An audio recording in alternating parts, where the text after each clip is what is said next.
the donation at some point. So it's a temporary construction sign, same way that constructed equipment.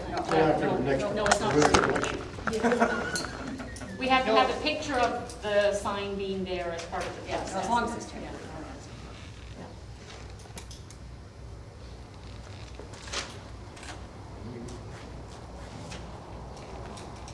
Okay, Cumberland Downtown Enhancement Study. There's a copy here. Okay. Any new information? No, I guess that the draft plan was presented to council at a committee of the whole meeting a while ago, and a couple of revisions were suggested.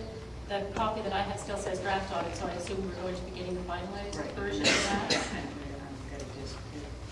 Right, and so right now the beautification committee is reviewing it, and we'll be coming back with a report to council for their recommendations and prioritizing the items that are shown in there.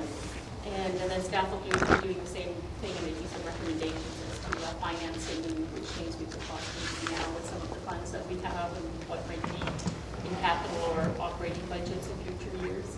So that'll be coming back to council. So that's like we wouldn't be wasting our money by planting things and then in 2 years ripping it all off again, right? Hopefully, yeah. We're working on a capital plan as well for everything, so hopefully it'll all be part of the same package. That's the one.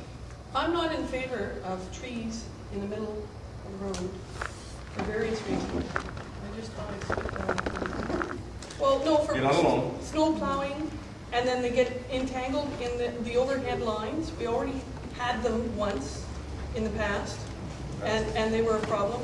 And I think maybe we should think of something else. I don't think having everything in the middle. That's one of the other options I'll put in. Yeah, I just What thought. Have the trees alongside the sidewalks. Yeah. So there are other options. I filled out a bunch of comments similar to what you're just saying on the report for the enhancement study it gave it to Leslie to take to their next meeting. Yeah, I haven't been coming to council. So I don't know what's. I just, yeah. In that report, I've heard that it was saying for doing underground wiring everywhere. That would be nice, but that's expensive. That isn't actually the heritage aspect of doing it. It's interesting you bring that up, Kate, because, you know, I remember a few years ago, you remember when Neil Almond was still here as a councillor in court, we were talking, when Comox first decided to put their wires underground, wouldn't it be a shame if they did that in Cumberland? You kind of lose that historical aspect of your wires, but I guess it all depends on the beholder. Because I know that like them, and they'd be certainly tidier and neater and all that jazz. one of the meetings when Harry Harper was here, when they had a charrette for doing design and stuff, it was the picture that was in the museum of the old light standards that I would say 85% of the people really wanted that type of a light standard. Listen, I should. You probably remember it, Bronco, when you were young. Well, I think that, well, I mentioned it to my notes and my comments to them, how I felt personally it should be phased in. And one of the things that, well, I'd like to see those cement posts there. I don't think we're ever going to have the money to do the whole front street underground. It's going to cost an exorbitant amount of money. And what I was wondering was, with the power on that side of the street, they could put their ornate lamp standards on the other side, and maybe every second pole just run off and put and I'm not saying it, you know, it could happen legally or technically, but just put an access under the street, wouldn't take much, just to power up the light standards, and maybe that would work by keeping those poles there. But I mean, you know, these are all just ideas that I had. So. But if you look at the ones that's in the picture of the museum of the Main Street, it was on a really big framed print that they brought into the meeting that was here, and they're not that ornate. They're more like a simplified version of the. Well, I think they've got a lot of homework to do personally, you know. Yeah, I do too. Certainly not there to say let's pass the put in underground wire light standard. I just think there's other things we could spend our money on. That's right. Certainly right now there is. And when the power goes out, if it's underground, no one has a reason not to go to work. So at least when you get interrupted, you can go home. You know, the olden days, all they had was a kind of loose-neck piece of pipe with, you know, the old That's it. white. Yeah, that's it. Because I knocked quite a few of those out with snowballs. I'll tell you. They do the one across the street from you. It's still blinds me in my house. The only other thing I want to add about the plan that was presented, it says it does show a couple of optional themes for the downtown core. So that's one of the things that the beautification committee has been asked to comment on, which themes might be relevant. So if you have any comments about that, then certainly provide some comments to staff, and we'll incorporate that as part of our staff comments. What are the themes that they have in there? There was a theme for, there were a couple of options, for example, about planting and parking on Main Street. There were at least 3 options presented. There were some various options for furniture, lighting, signage. They were very clear about theming it, about the danger of becoming like making a theme and becoming Disney World. They were very clear about that, and they really liked the coal cart benches and staying with the wood and metal and black metal and staying with those and picking really classic things that last a long time, not something that in 8 years.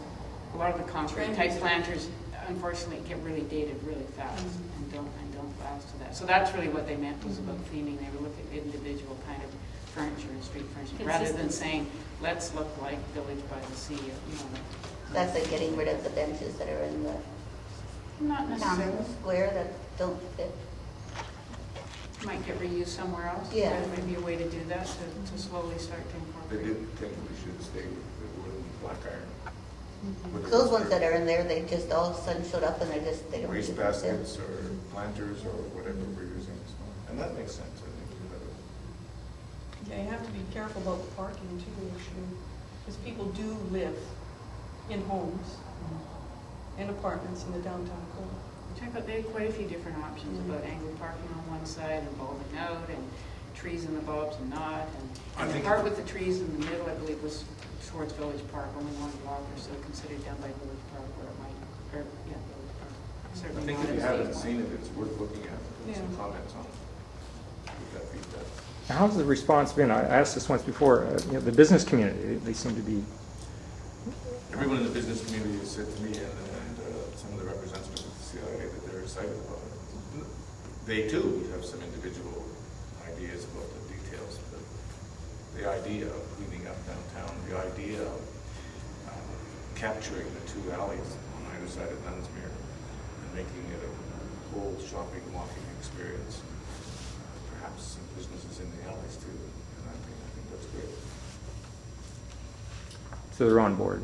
That's what you're saying. I haven't heard an official thing from the body, just saying representatives and people that I've talked to have said it's great.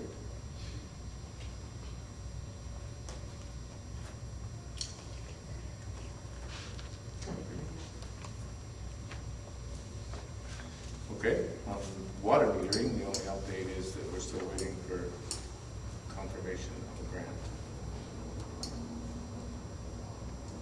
We've had a verbal indication it might be there, but that doesn't mean anything to me until we see it. Me and my water meter thing again. The city of Courtney's kind of backed off of their mandate to have water meters.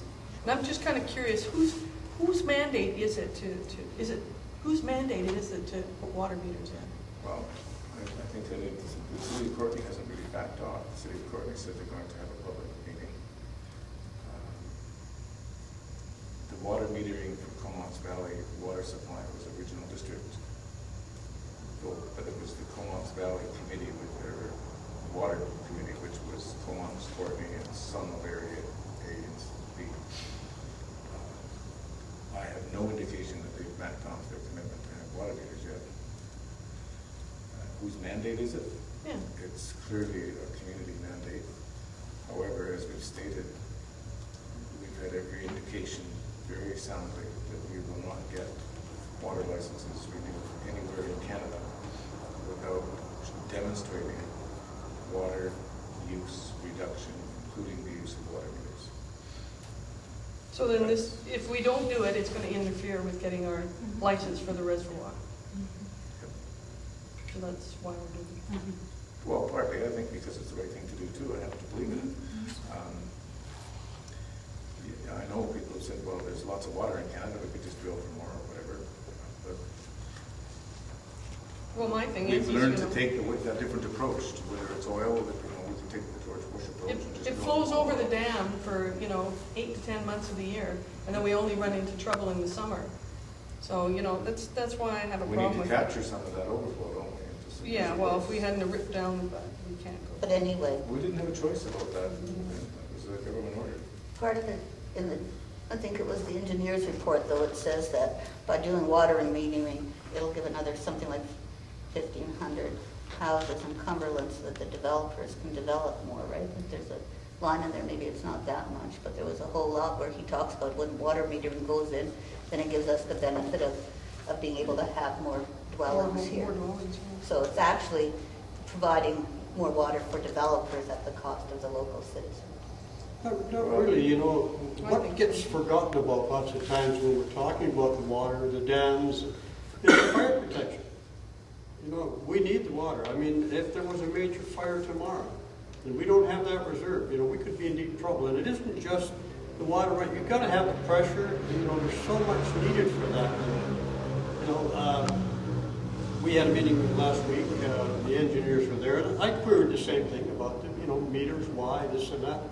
And as the mayor said, it has to be. There's no doubt about it. And when you think that you don't produce water for nothing, it costs money. So if we can get twice as much for the buck we're spending, then I think it's But a it's good us strategy. It'll be us that's spending the buck to get the water, Bronco. It's not going to be the village spending it. I mean, what they charge for water, it's still not going to save the village stuff because a lot of the leaks are actually on village property here. Well, that's a fact of life. It's been that way for years, isn't it? And you have to. That's our job. One of our mandates is to provide water, and whatever way we see fit, in the best interest of the community. So as far as the developers or anybody else is concerned, they'll pay like we're regular taxpayers. In my mind, anyway. They'll pay more than that. They're better. Arm and leg. But how would they if they're going to be getting their own water system on Devon Road and their own water system on the trilogy properties, and they're not planning on hooking up to our water? So it's no They keep good. talking about getting into their own aquifer, so then they're not going to be paying anything for it. We can talk. There's we have to be all in. It's always there.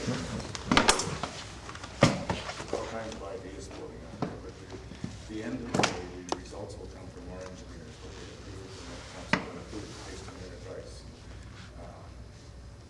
And not only our engineers, but of course the regional water business, the health board, everybody. It's not something we're just going to do with a whim overnight. The developer, they can propose anything they want. I would like to see a lot more water harvesting happening. And as far as I'm concerned, we're at the development stage, the idea stage for all these developments, and I can't understand why water harvesting is not being built into the design.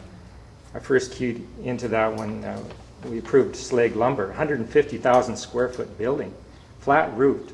We're not catching 1 gallon of water from that site. Why not? I don't get it.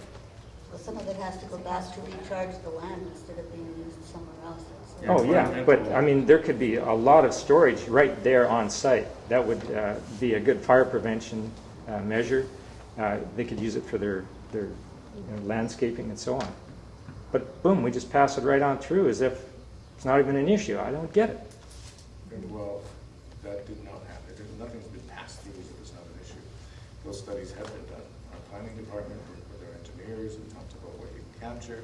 You also have an environmental requirement to have a zero net change in the water runoff. Of course, we'd like to capture some of that water. You have to have bladders then underneath the ground. Or tanks. Tanks, whatever. Well, any developer could do that. If they wanted to save themselves the cost of the water, they could do that, right? Nothing is stopping them. So they obviously did the engineering, did the study, and said this will be the easier way for us to get water. So if they're drilling their own well, and it's going to cost so much for every foot they have to drill, if they're thinking, they're going to be looking at capture of water. Except don't they have to put in, I thought our OCP requires them to put back, like if they're supposed to not take it out, because all of the water that lands on that lot, whatever lot it is, still ends up going somewhere once it goes down into the ground, whether it comes out down in Millard or Piercy or whatever creek or just up the ocean, right? That's part of it, is they can't just take all the water and then And leave it capture arid it down below and themselves. not send any Yeah, down. yeah, I understand that. But they could use it for their own landscaping, which is then percolating into the ground and getting Also back. into it. percolates Might after. just slow down the capture, but nobody's come forward with those kind of ideas to do that. But have we asked them to? That's the other thing. Yeah, it's Sometimes been they mentioned, be more like- innovative. We talked about stormwater. Personally, I did, about a lagoon that we could put down here with our sewer lagoons and put pumps in the ground where we could actually pump that water for fire protection and just store it through the summer. And everybody says, oh yeah, but it's going to evaporate. Well, of course it is, but a year like we've had this summer would have been great, because just remember now, it's only been the last 4 or 5 days that we've had heat, really, and it's been fairly wet. So probably if we had a storage lagoon with all the developers and all our storm sewers running to it and had a pump system where we could put extra water to hydrants and stuff, we would probably be pretty well off in the community for that kind of stuff. But everything takes money, right? So you have to convince the people that are going to come here to develop that we need to charge these dollars to do this. And it's all cost, and it's all, you know, talking to the engineer and saying, is this worth doing, or are we just out in cloud nine? So I think all that's going to be talked about soon, I hope. I think it's worth doing. Another thing too is the golf courses that are going, you know, we could be pumping some of that water to irrigate these golf courses instead of using our drinking water or potable water. So there could be lots of uses here, but it needs to be looked at. Well, it would be good to look at the watering bylaw, because I don't see why golf courses should be allowed to water as much as it says in our water bylaw. And the other thing, I still would like council, like the little blurb that goes out that went out with the taxes about watering, the watering restrictions under stage 1 are not what it says in that. And it needs to come out to the people that you're allowed to use your sprinklers, you know, from 7 a.m. to 10 a.m., from 7 p.m. to 10 p.m. on your bushes and gardens actually and had stuff. You're just somebody not shut allowed my to. water off. You're just not On allowed my to use your sprinkler. lawn, you know. And when it comes out saying you're only allowed to use sprinklers on these days, on these hours, when it's not true, is not fair. So it just needs to be said as a statement, as a clarification or something, because the same blurb that went out this year was the same as last year, which was wrong also. So you'd like to sort of see it I think getting we did catch fixed. that after the fact, that it was. But just remember, only taxpayers get those notices, not renters. Everybody that has a mailbox would get those notices, No. or they should. No, they shouldn't. They come out of your taxes, but then if you're My renting- renters didn't get the thing unless I gave it to them. Right? That's the same as metering, you see. If they choose to leave their hose open, I'm the one paying, because we're not gonna put the bill like hydro. Better find different renters. You know, and BC Tel put it in the renter's name, and BC Hydro put it in the renter's name, and Shaw goes and, oh no, the water meters have to go in my name, the ability to pay. Is that what it is? Sorry. But does it have to be? I don't know. Let it be a question, is it something Does it where? have to be? If it's a rental property, is that a question? I mean, maybe they could, maybe they can't. but What does maybe- Royston do? Well, let's find out. So it's a Pick up good on the question, it's a question rather than a complaint. Yeah, okay, it's a question. I thought it had something to do with being a form of taxation, and you can only tax the owner, not the tenant, but I'll check. Let's see what on that. Royston does. Okay. Thank you. Coal Creek. Grace, did you have something you wanted to update on that? I haven't seen the drafts that, or actually the signs are down in the public works yard, I believe. I haven't seen them, but I believe they're there, and we've got to find a location for them. So there's number 1 Japanese Town and Chinatown, and number 6 coal mines. So there's 3 signs. Well, council did approve in principle 3 projects: picnic shelter, bridge, and a torii gate. The picnic shelter in the Chinatown area, right at the junction, where there was once a story forward and sort of a public gathering place, and the bridge at the low point on the Colliery Railroad, and the torii gate northwards, the entrance to the Japanese town. And it really energized the committee. We were coming up with all sorts of ideas for fundraising at our last meeting. And John has already got a Dunning letter off to the Chinese community in Vancouver. So he's active fundraising, or was yesterday probably. So. And part of the reason why we wanted that approval in principle was the excitement and enthusiasm of our guests for both the heritage designation of the Japanese cemetery and the Chinese cemetery. And we thought while there was still that connection and enthusiasm, it was worth getting approval in principle, because before that we really couldn't ask people for money or support when we didn't know if they were indeed going to move forward. So we'll just continue working very closely with Judy and with Paul Hostrom as indicated on this project.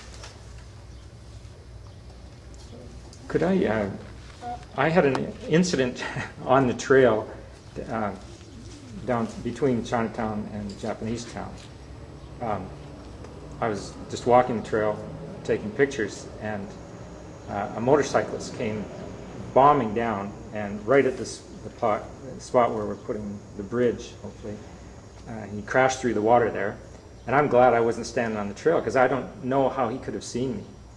And I'm curious, there's no signage at either end that says no motorized vehicles. And are we, is the village liable if there's an accident on that stretch? I mean, this was very real, because the way the foliage is coming in, it's, you know, there's not much space there. And shortly after, there's a couple of kids came along, and after that, there was a couple walking their dog. And I thought, you know, this is not right. This is a setup for an accident. That is a problem. I noticed it along the back road here. Even cars now are starting to get around some of the barricades. In fact, one hit a tree the other night, but I think that's something we should take a look at. It is the trail situation and the bikes, because they are just getting out of hand. You know, the village, for what it's worth, we graveled from the village park right down to the gate here, graded it. It was beautiful for a walk, and every time these bikes go through there, it's just like, you know, it's terrible for walking. And there's a lot of people walk there in the morning, so I agree with you 100%. I think that's something we have to try and do, is get those motorbikes. They can get it if we just get them in the logging road on a one-access deal and get out of our hair, so to speak. But no, they just have to go through all the trails. And I run into them pretty near every day. It's scary. I agree with your concern. Signage, I don't think will resolve it. If people like update signs and regulations, they wouldn't be bombing around the streets in their dirt bikes and four-trackers like we've seen. I'm wondering, but from a legal point of view, if there was an accident and there was no sign saying no motorized traffic, I mean, would that be a factor in it? I think in litigation. It's the villages you have a liability. I think the liability would probably go up. At least any lawyer would tell you to sue the village at the same time, because they tell you to sue anyone that had anything to do with even just looking at the property. Dwayne, we do have the signs. They're sitting in my office. So they need to get up. Yes. If they were posted, would that eliminate the village from liability? Then it's clear. But then at least they can't say they didn't know. They can't say they didn't know. And we do try to barricade across, and they just keep getting around it, and so we do try to keep up with Maybe that. you need to find out if the police have some of those things that they stick up with all the nails on it that they need to get rid of because they need to recycle them, and we could just put them up. And you know what? If you didn't put signs saying they're there, You'd be you'd be liable. liable for your electric tires. And that, you're liable for just whatever goes on your property. But you know, we were talking. Oops, sorry. Let's go ahead. That's okay. No, we were talking, and a lot of it is, and I know it's easy said, but public education.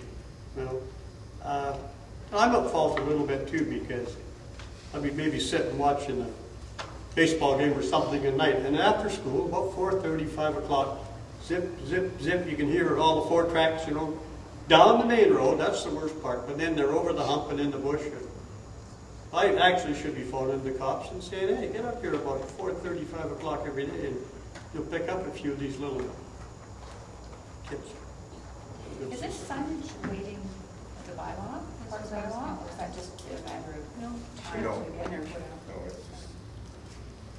Because I agree with Dwayne, if there's no signage, there's nothing to tell them that we can't. You know, you just sit here and you listen to everybody. There's the comments, except Grace prior to this gathering had a good comment about quad trails. Or, you know, there's some communities have quad trails, they have designated areas where You can drive your underage children with their quads to this unloading area and then send them out into the forested lands on these specified quad trails. But I think rather than sitting here talking about spike belts and liability, maybe we should look into something with the forest companies or the landowners where we could put a bit of an aggressive course inside the timbered lands where the kids can go and ride their quads through these trails and everything, and over stumps and logs and whatever they want to do to be aggressive with them, and then be picked up back at these loading areas and the machines put back on the trailers and taken home. You know, maybe we should be, you know, we should be a little bit more proactive instead of reactive to the situation. Well, now you carry all the liability. But except, don't you think that But would we? the people that really want to do all of the dirt biking and stuff like that, like why don't they get together to figure out where they would like to do it, and then instead of expecting everyone else that wants to be able to walk and just ride a bicycle on it, to do it for them. Like they're saying, I've done it all the time, we've always done it. Well, they never used to always drive around the streets in my neighborhood. That's new. But they've done it also in Campbell River. They have these quad 4-track clubs and that, where they've gone to the landowner, whether it's a forest company or whatever, got permission to utilize the land and build these. But I'm just saying they need to do it themselves. Exactly. Exactly. I'm not saying that we have to do it, but maybe with a little bit of help we can provide, you know, if it's within the boundaries of the village, maybe we can get a little parking area made that we can safely offload these vehicles and they can head out into the timber. Like Bronco says, they're running down the main road now, shooting over a bank of gravel, and off into the bush they go. Well, you know, I don't say this is going to eliminate it, but at least now we've got something to say, hey, what are you doing riding on the streets? We've got this unloading area. You trailer your machine in here and away you go. Are you going to have a bylaw officer there to check and see that they've got insurance and a license? No, it's really up to the... Can't license them, Fred. So, you know, there's all kinds of communities do it. We do it where I work. We have a deal in Butte Inlet there where we actually bring guests in and we have trails. We put them on, and yes, we assume all the liability. They ride through the timbered lands. Interfor provided the land. We built the trails on Interfor property. We're liable. Our company is liable if anybody gets hurt. But, like you say, if you have a club and they're willing to accept the liability to bring these people in here and ride, maybe it's a doable situation. Maybe the village doesn't have to accept the liability. Maybe the forest company doesn't, but it's something that maybe groups should get together and have a look at. Well, there is a move afoot. You know, if you look down on the sheet, there is a proposed jump park at the village park being taught and planned by the bikers and that now. So that's a start, I think. Is that a bicycle? Is that bicycles or motorized bikes? What about the skate park? So I missed the beginning of the conversation, but I take it you're talking about all-terrain vehicles. I don't know if you're talking about trail bikes, but I mean they're doing wheelies down Egremont, you know. So my sympathy for them over the years has lessened.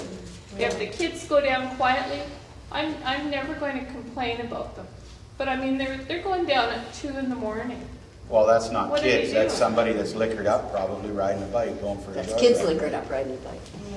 Well, I know. Where's the parents? I know my husband They're almost underage. killed a girl today with a bikini top on, no helmet, passing him on the right in a garbage truck, and he was going right. He almost killed him. Her. What was she on? A motorbike. A dirt bike? Yeah, with her bikini, no helmet, Well, all we can do is passing him on the right. We Sure. make it a But right. that's a start, I think, just. education. Maybe you can encourage a group to organize their own.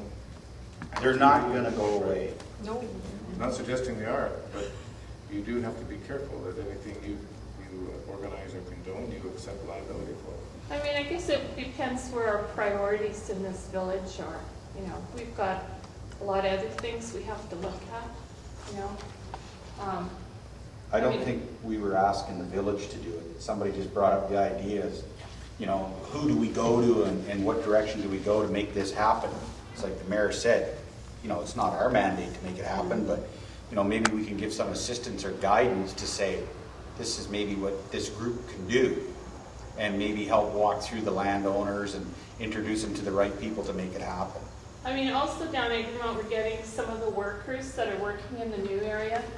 And a lot of them are very respectful, but we're getting them just bombing through. I don't know what the heck they're thinking. You know, when the kids were in elementary school, they're going down there like it's a freeway or something.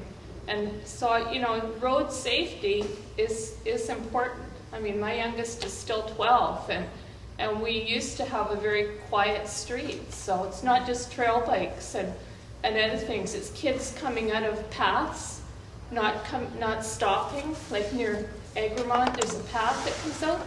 They come shooting right out, right in front of cars, say. So I wonder, getting back to the parks though, if these signs are available or are ready, Yes. that would be a start. That's a start. To at least I think- give the public backing Yes. if they're going to approach anybody who's. And I think it's just a quiet discussion with the RCMP about some of our traffic problems. I'm sure Well, I we'll have tighten up a asked bit. responsible middle-aged people We'll driving tighten up. ATVs who had no idea that it was a protected area. And they've come from out of town. So I think, that would be a first step. Can't paint everybody with the same brush. So could the Village Works crew install the signs that are in your office too, Yes. soon? They have to be given direction, Before the summer's over. it's just barely started, guys. It's like all of 9 days old, so Yeah. Yeah. 9 days. Okay. The item proposed jump park at Village Park, all we have on that is we had been told that there's going to be a proposal by the responsible group to put a jump park down there. We've asked them to present a plan. We haven't seen it yet, so just to advise you, there is a group interested in putting up a jump park, bicycles in Village Park, and we're open to seeing your suggestion. That's all we have right now, period. But why would we be putting more stuff into Village Park when Trilogy is planning on moving it? First off, we're not planning on putting anything in there. I just advised you that there's a group interested in putting forward a plan, and we'll see their plan. And obviously, it would become part of any study, review, or plan for the park before it was implemented. If it was implemented. I mean, did they find out about the insurance? I know that was an issue. We had our risk management person come over from MIA a while ago, and he gave some recommendations as to how it could be handled, and I've also received some examples of where jump parks have been put into place by other municipalities, so I just need to work through all that, and there is apparently a way that can be done.